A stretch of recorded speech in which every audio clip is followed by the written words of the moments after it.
The 411 Live. Where you can learn about issues that affect us every day. State of world, 411 Live. Real people, real talk. Made to help people in our community in every way.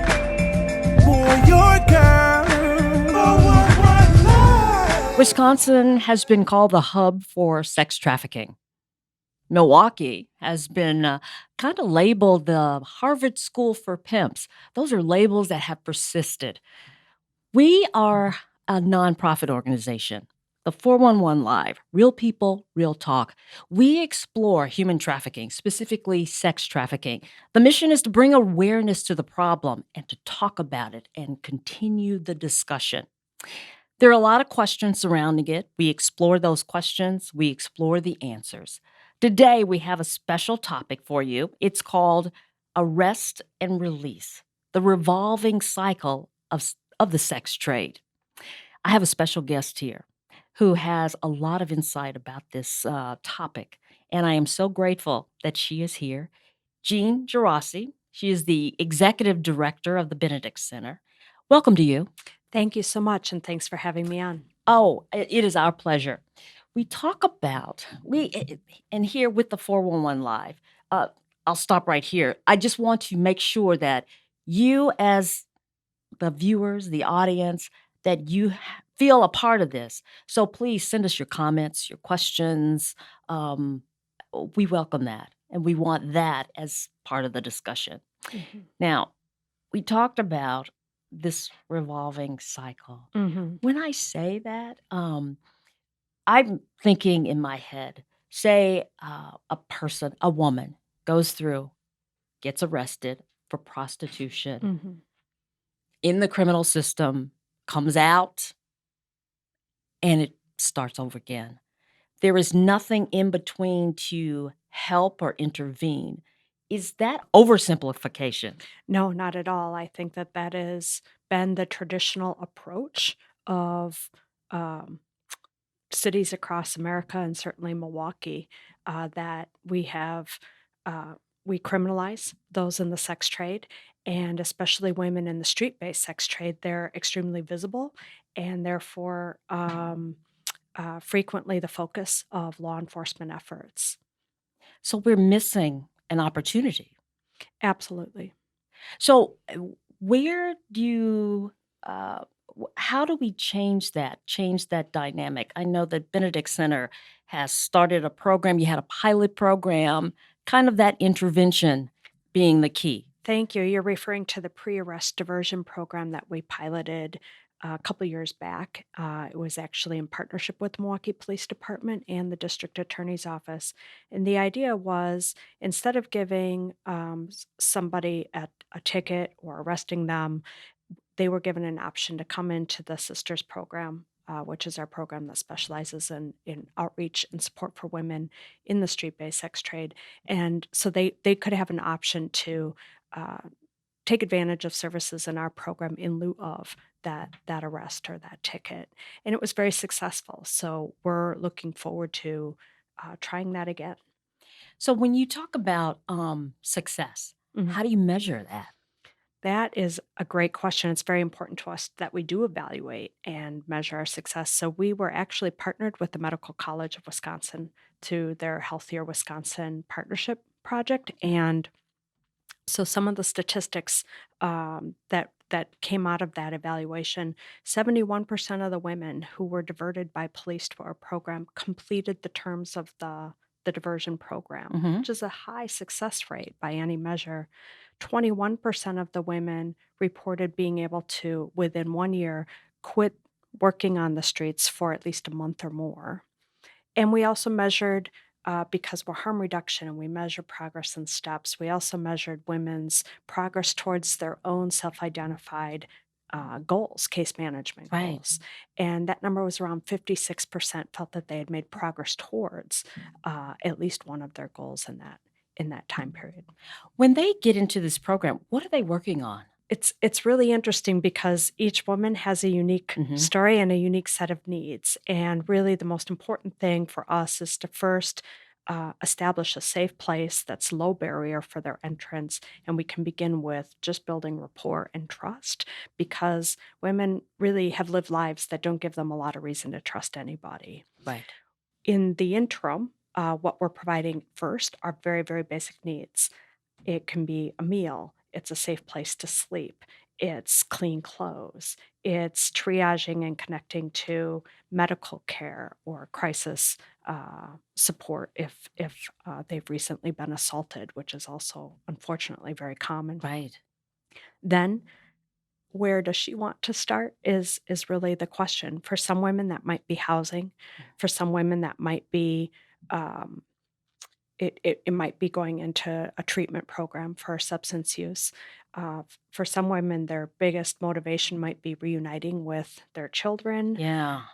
and maybe they have a case and they're saying, well, I need help to work on this, but that there's a lot packed into that. So Yeah. it's really about um, meeting her where she is, finding out what she wants to work on, letting her be the expert. Let's go back to that where she that arrest part, Mhm. whereas she encounters law enforcement and they do that diversion and send her your way. Mhm. So when they're looking at this person, maybe they don't see that she is a sex trafficked victim, but there may be other things involved. Because I'm just thinking, you know, homelessness, Yes, drug abuse. There are so many factors that could put this person in this situation. absolutely. It's very difficult to tell just by looking at somebody whether they currently have a trafficker or a pimp or somebody is forcing or coercing or manipulating them to be out there. Yeah. We also don't know what's happened in their past.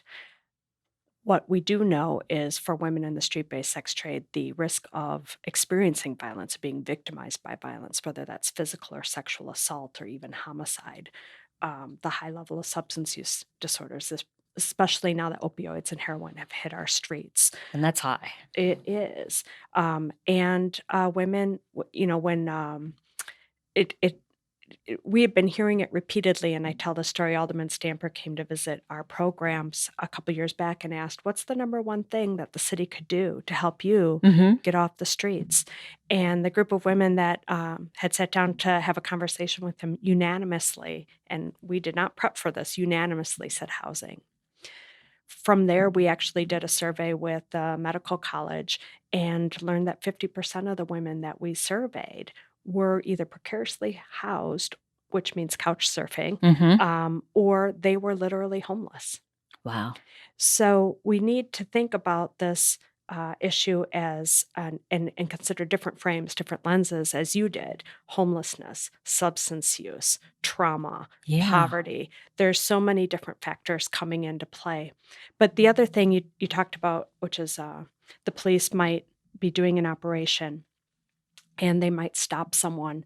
It's pretty hard for a police officer to know unless they've been doing some like off distance surveillance and Yeah. observation, really whether she is trading sex for survival or whether she is being actively trafficked in that moment. And what's more, women have no reason to trust the police That's true. to say, hey, yeah, this is actually what's going on. Or be too afraid to say for fear Well, of being hurt. right. And when I say trust, I partly mean trust that that there's anything that anyone could do Yeah. to actually help her get away, right? Right. Also imagine if you have, and traffickers do use drugs to control, Mhm. use addictions to control women. The idea of going through withdrawal is a painful experience. So the idea of going in for help, if that means that Yeah. I'm also going to be cut off from something that Gets is me going to through be the day. Yeah. well, or frankly, just the physical withdrawal symptoms are so very, very painful that people will do a lot just to avoid that pain. It's not so much about chasing the high as much as avoiding the pain. Gotcha. Gotcha. That's huge. When we talk about a lot of times, and we've done several of these episodes, Mhm. and we talk a lot about risk factors in sex trafficking, Hmm. risk factors, the things that a trafficker would zero in to get that person into the trade. Yeah. Um, and when I had the conversation with you yesterday, and we kind of talked about risk factors Hmm. as well, Hmm. and you were mentioning some interesting things to me. What have you guys found as far as some of the risk factors? Thank you. Well, first, note that we're working in the city of Milwaukee. And we started off, and you started off saying we need to expand this narrative, right? Yeah. Continually, I run across people when they learn what we do, they say, oh, sex trafficking. And then the very next thing is it really like that movie Taken with Liam Neeson? Right. And I'm not going to say that that doesn't happen Hmm. somewhere. I also come across women, white suburban women, who think, is my kid going to get kidnapped right off my front yard? And again, I'm not going to say that that never happens. There are kidnappings, there are abductions, but studies are showing, at least in Milwaukee, for youth who have been commercially sexually exploited, there are in fact risk factors that we Hmm. can identify. In the medical college, and Mallory O'Brien, you can go to their website and find a couple of reports or studies right now. But the majority of minor victims that were identified in the city of Milwaukee were African American girls. They were by and large coming out of a foster care system. And in many cases, and we're learning this, when a teenager is reported missing more than twice, there's an increasing risk that, in fact, she is now being commercially sexually Wow. exploited. And so, whereas law enforcement used to tell parents or guardians, uh, teenager, she ran away, she'll be back. Right. We're not going to go look for her. I think now law enforcement is starting to realize that that strategy needs to shift, and that that's a really high indicator that someone might actually be in trouble. Wow. I think about kids kind of coming out of foster care and getting in there. And I'm thinking, you're in foster care. And this is not, of course, a universal statement or Hmm. a Hmm. universal thing, but you're getting out of foster care, not sure what the circumstances are. And it could be, okay, I'm 18, I'm out. Right, Now what? right. And they don't have that support system. That aging out. Right, and so it makes them very vulnerable. Absolutely. And I think organizations like Pathfinders Mhm. are really in the lead here in the city, focusing on young people who may have run away. They may have been kicked out. LGBTQ kids are at high risk as well. Youth in the foster care system. I think St. A's also is really trying to zoom in and focus on this as well, to wrap around and understand that it's, when we think about the law enforcement and criminal justice approach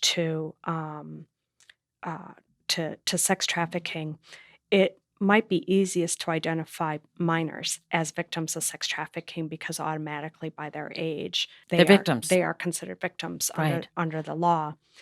Even still, though, I think we need to dig down. I think the community needs to investigate a little bit further and look at our juvenile justice system and consider, of the juveniles that are caught up right now in our justice system, what's happening to them and what has happened to them.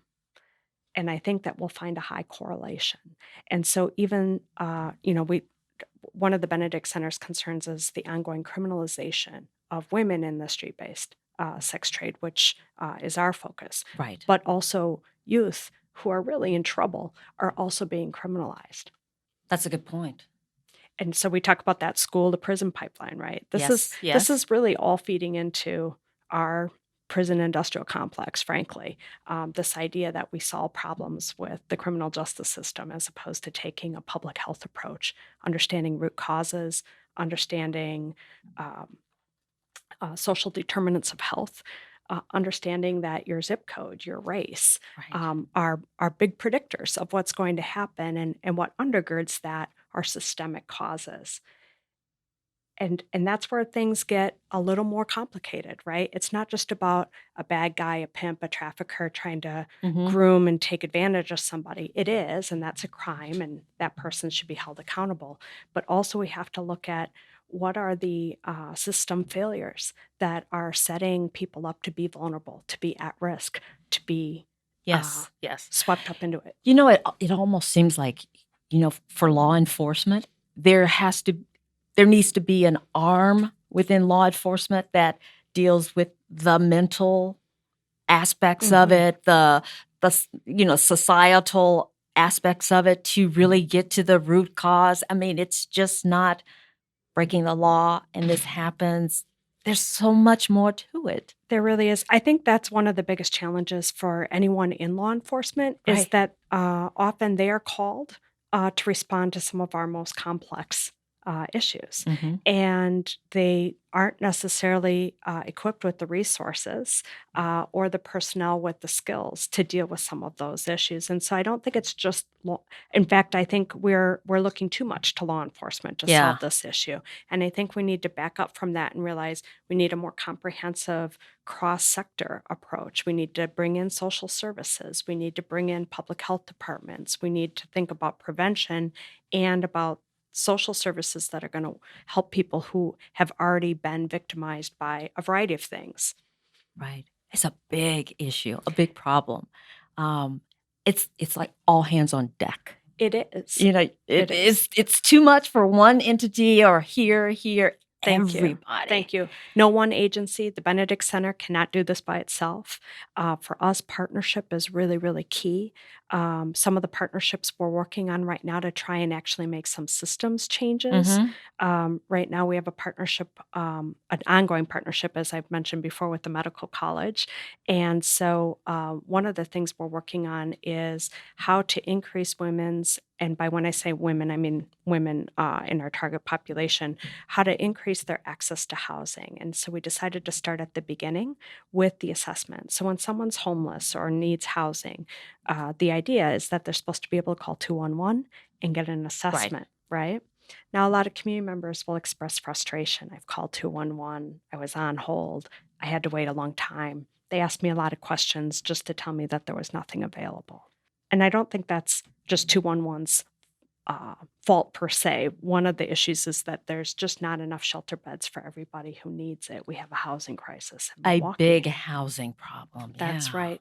But it turns out that when someone is homeless, they're prioritized based on their risk and vulnerability. And we started, as we started to talk with Impact 211, realized women who are homeless in the street-based sex trade may not be accurately assessed because they're not necessarily going to be forthcoming with what's all going on in their situation. And so if they're asked, well, where'd you sleep last night? And they say, with a friend, they're not going to say, I actually had to trade sex in order to have a place to sleep, right? Those are two very different things. Right. So we're working with them to change that assessment, and that's looking promising. This discussion is really good. So thank you for that. We're going to take a break. Thank you for listening and joining us. If you have comments, questions, share them. We are very interested. But we are going to take a break. We're going to continue this discussion, and we'll be right back.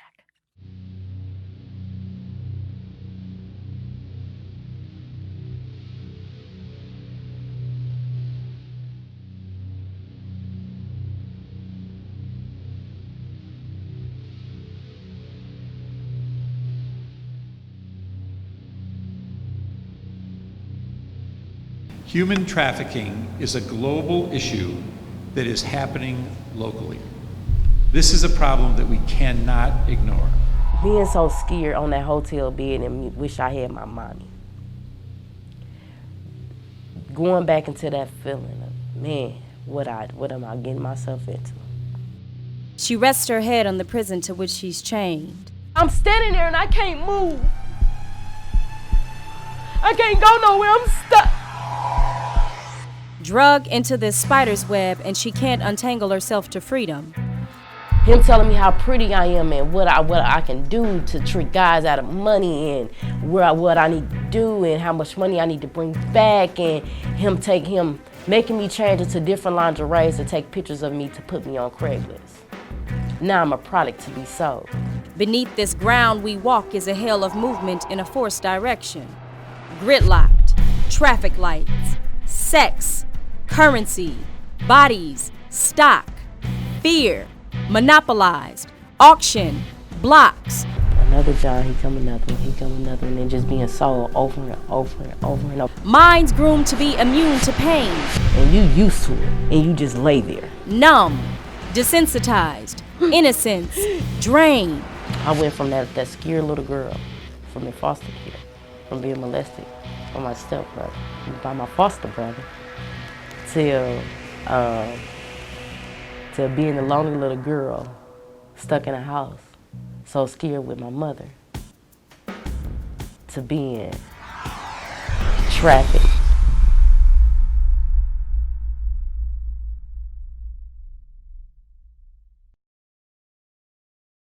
Welcome back to the 411 Live, Real People, Real Talk. We're talking with Jeanne Geraci, who is the executive director of the Benedict Center. We've gone the gamut, but when we ended, we were talking about housing and the critical need for housing, and the people that you are seeing. That's kind of number one. That's what they're telling us. So that's what we decided to lead with. How do we address the fact that there is not enough affordable housing available to them, and how do we overcome that? So before we were talking about how it's more complicated, but that doesn't mean that there aren't some very concrete things that we Yep. can do. And so we've set forth to create a number of partnerships to start to address, first of all, some of the systemic barriers for access to housing for the women in our program. So when they're looking at, they call 211 or wherever they go, and they're saying, I need housing, I need that assistance. But in their journey, they've, done things in order to survive, and that may include a criminal record. So is that like that red mark, and that's hurting them? Well, that's not the red mark that hurts them when they call Impact 211. Okay. Those are not the questions. Where the criminal record absolutely does stymie people down the road is when they perhaps have gotten to a place where they have a source of legitimate income, a voucher or Social Security disability or a job, and landlords won't rent to them because of the criminal record. We train landlords that in order to be good landlords, they should do background checks on people. Right. Also, public housing has policies that say if you have certain kind of criminal record, and prostitution is one of them, you also cannot qualify for public housing. So that takes away a big source right there. It really does, which goes back to why arresting women and creating a criminal record for them is, in the long run, actually more harmful than helpful. Right. It keeps them in that revolving cycle. Absolutely. Wow. And the same is for jobs.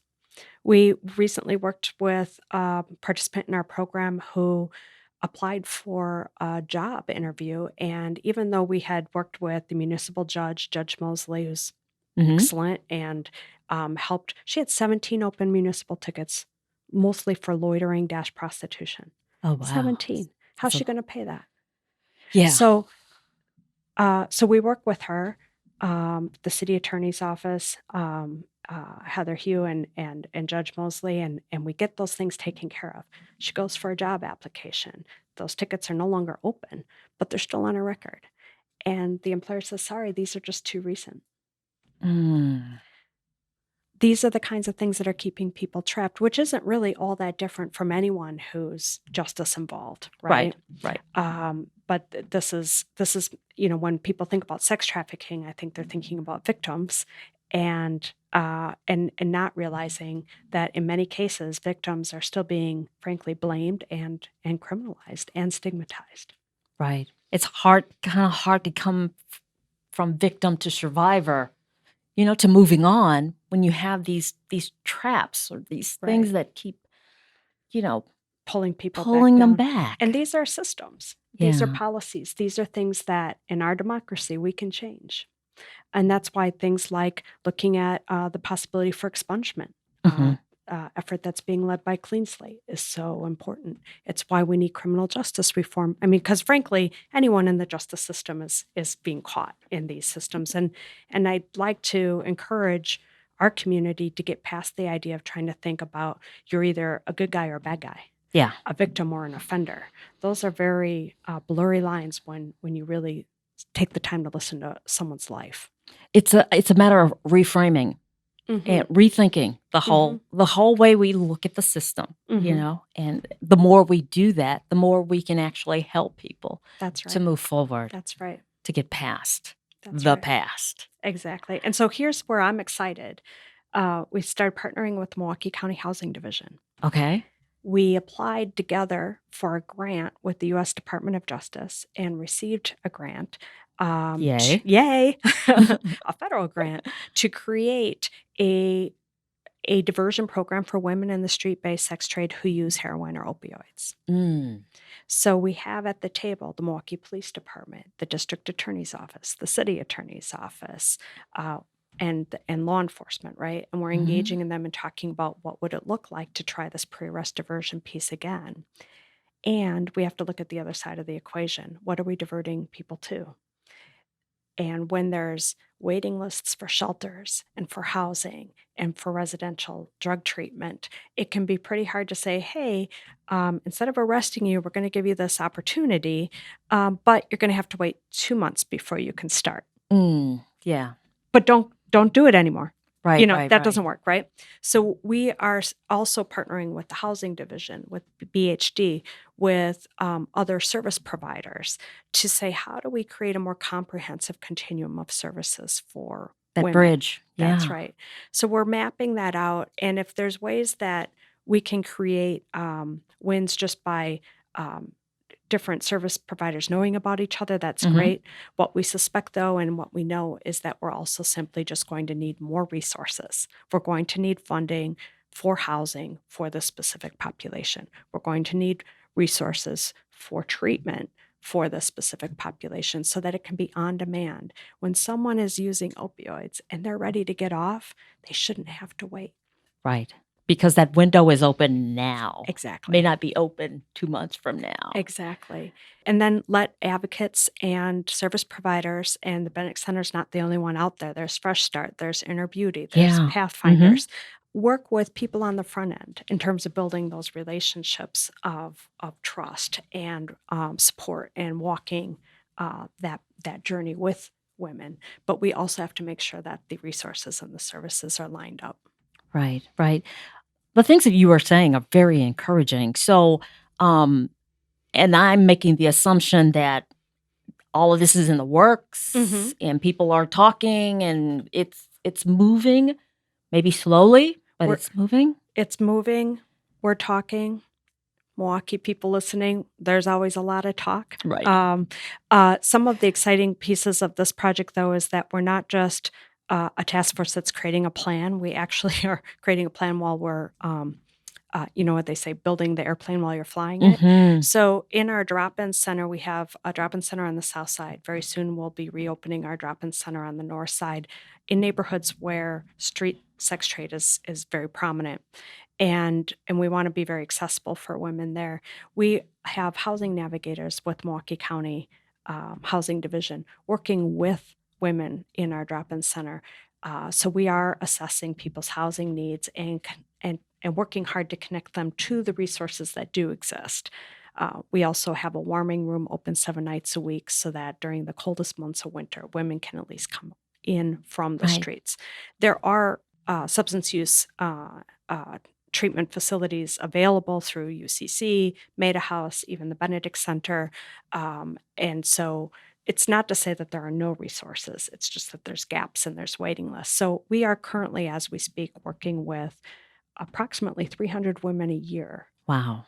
In Milwaukee, just in those 2 police districts, districts 2 and 3, and helping walk with them and make those steps, right? And that's just our program, Yeah. Let's get Pathfinder here, let's get Inner Beauty here, let's get Fresh Start here, and Convergence and some of the others, even the Sojourner Family Peace Center and the Milwaukee Women's Center are, part of that.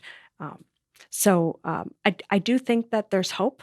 Yeah. It sounds like it. I'm encouraged by the things that you're saying. Thank you. We just want to I think for what's important to the Benedict Center is to get the word out there that we need to call on our policymakers, decision makers, to look at policies and decisions that are actually going to provide the services that we need for prevention and for treatment and for support for people to exit, and that this can't be only law enforcement Right. led strategy. And that's not to say it's not really important to work with law enforcement and that there's not a role for them.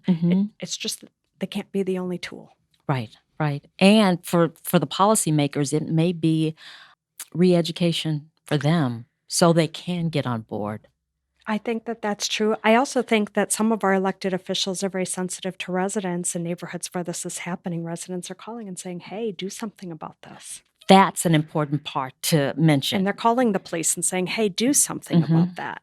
And so elected officials are doing their best to be responsive to their constituents.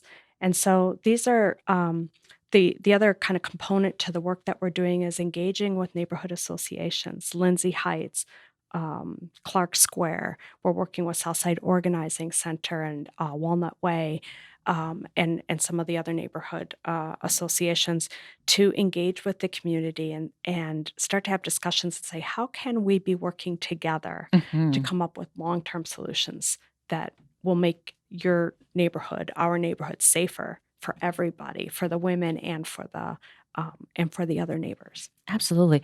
Jeanne, for people who are, if they're watching it, some people are just listening, but either case, if there is an organization, an agency that says, we need to be a part of this network in working with that, or if there is someone who says, I'm in crisis, I'm ready to take the steps to get out of this, to move forward, don't exactly know where to turn.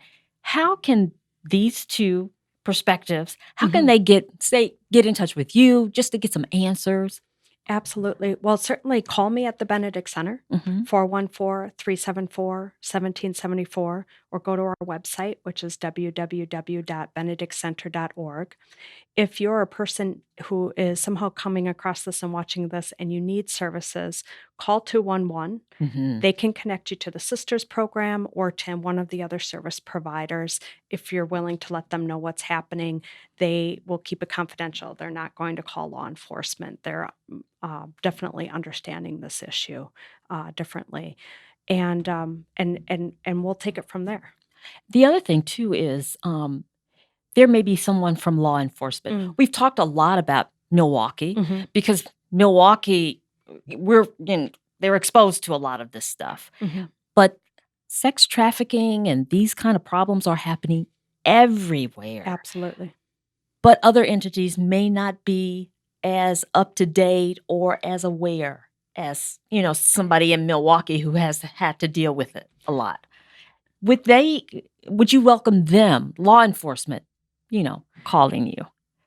Certainly. And in fact, we have given presentations when we were doing the pilot pre-arrest diversion. The Rockford Police Department and Sheriff's Office actually came up to District 3 in Milwaukee, and we co-presented MPD, DA's office, and the Benedict Center what our model was and how that was working. We've also been a part of some national cohorts that are working on pre-arrest diversion. So Open Society Fund actually supported a cohort of 8 cities that were working on these kind of pre-arrest diversion programs, not just for sex workers, but also for low-level drug offenses. Because very similarly, going into the criminal justice system doesn't help someone whose primary issue is substance use. It's treatment that they need. So why wait to have them go all the way through the system to then get referred, maybe? Why not just divert them immediately to the treatment and the social support that they need? But coming back to Wisconsin, one of our concerns, and we've gotten involved in some communities where we learned that a police department's idea of doing a sex trafficking operation would be to have some detectives or officers pose as prospective customers or Johns and actually answer internet sites where Mhm. people might be advertised, and invite them to come and provide some sort of sex-related service, sometimes even adding on, "Hey, can you also bring some drugs?" Ah. And it becomes a bit of a trap, right?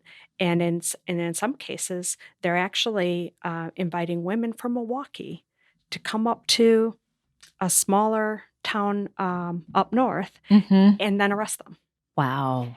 And then they'll say, well, they have their version of trying to figure out if someone's being trafficked or not, but she's not going to say offhand that that's the case. And so the police will say, well, we couldn't prove that she was being trafficked because she wouldn't tell us. But so we had to charge her. Charge her with Right. prostitution. And then a press release will come out and say, hey, look at us. We're doing something about sex trafficking and we've made 50 arrests. Who did you arrest? Did you arrest any traffickers? No. You've arrested women, and in some cases, you've racially profiled African American women from Milwaukee. Oh, wow. And so that's where we've also started to try and come in and do education. And I think one of the things Wisconsin needs to do is have some more uniform policies for training and procedures for police departments and how they're running these kind of operations. Because I can see with that operation, putting out this feeler, for soliciting and her coming, I could see a woman being driven by a trafficker up to that site. Yes. But if law enforcement were to say something to the man, he was, I don't know, I'm just driving. I'm just her friend. I'm just her ride. And that's absolutely what was happening. Oh, wow. And so, and she would say, yeah, he's just my friend. I paid him to give me a ride up here. So the trafficker walks away.